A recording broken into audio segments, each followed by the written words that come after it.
We'll now learn how to create our own data types that allow us to store more than one piece of information all in one variable. For example, we might have a student, and for that student we want to store their first name, their last name, their birth year, and their average grade. But instead of doing so in 4 separate variables, we'd like to do that in one variable. The language concept to do so in C is called a structure. And so to define such a thing, we type struct, the keyword struct, and then the name that we want to give that structure. So for example, I want to call that student. Then an opening curly brace, which is automatically completed by the closing curly brace right here. And then the elements of the structure. So for example, I want to store a first name, and that's an array of characters. So character, first name, and let's say it can have at most 30 characters. Then I want to have a last name, which is also an array of characters. And again, let's limit the length to 30 characters. We want to store the birth year, which is an integer. And finally, we want to store maybe some average grade, which let's say it's a double. And that's it. We have now defined our structure. That's called student. In our main program, we can then use this structure by simply saying struct student.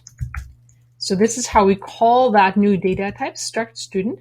And now we need to give a name for a variable, an instance of this new data type that we want to define. So let's say I call that me. So I want to define myself as a student. And I can initialize it right here in this step by putting an equal sign there, opening a curly brace, and then putting all the parameters in there. So a first name first. So in my case, that's Petra. Then a last name, Bonford Taylor, and a birth year. I'm going to make that up. 1989, and then average grade, let's say, is a 3.5.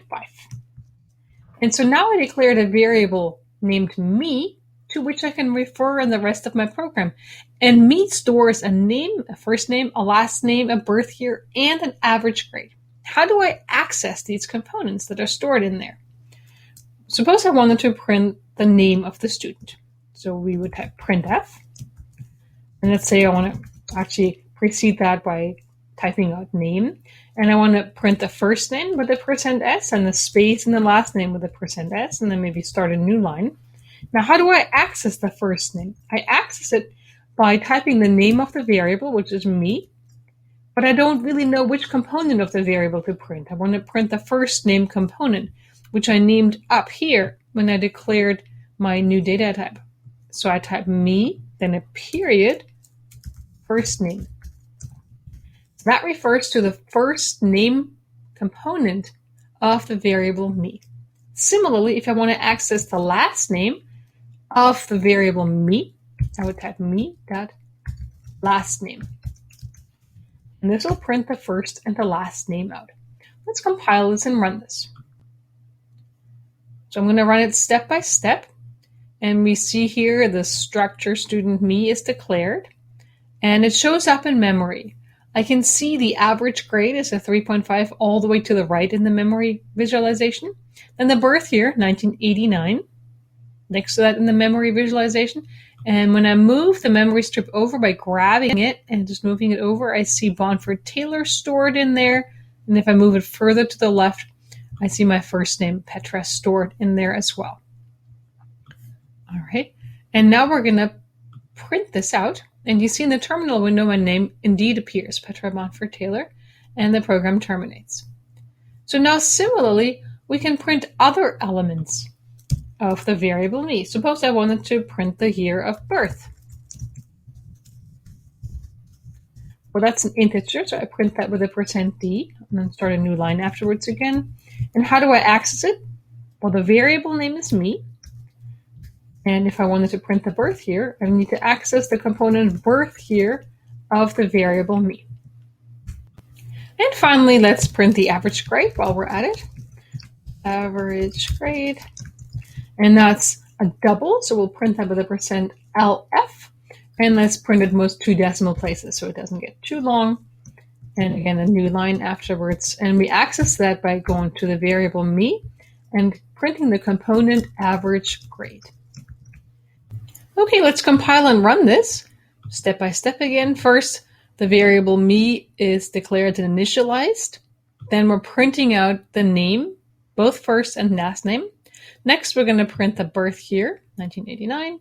And finally, we're printing the average grade, and the program terminates. So again, to declare a structure, we first put the keyword struct, then the name we want to give that structure.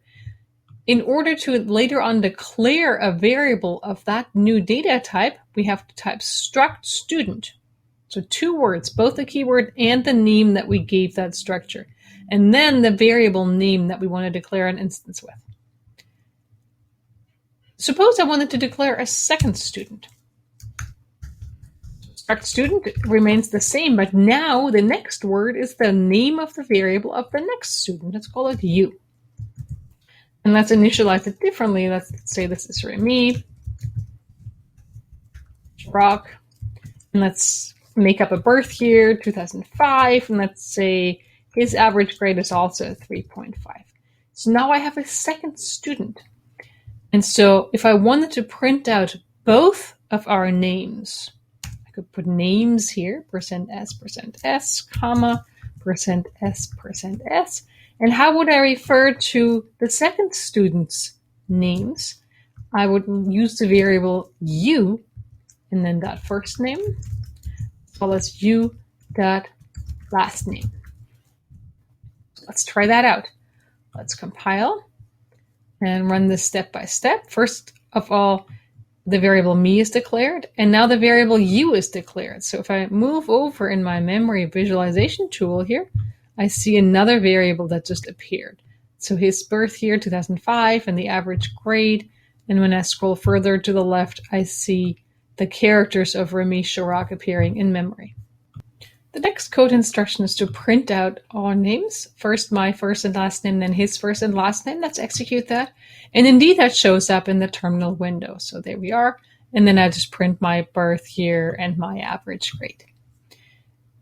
So the variable name goes first, and next goes the name of the component of the structure that you wish to address. So first name, for example, or birth year, or average grade.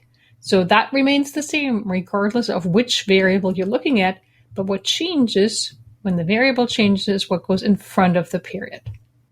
So please go ahead and play with this code, make some changes, and see what happens so that you can start to familiarize yourself with structures.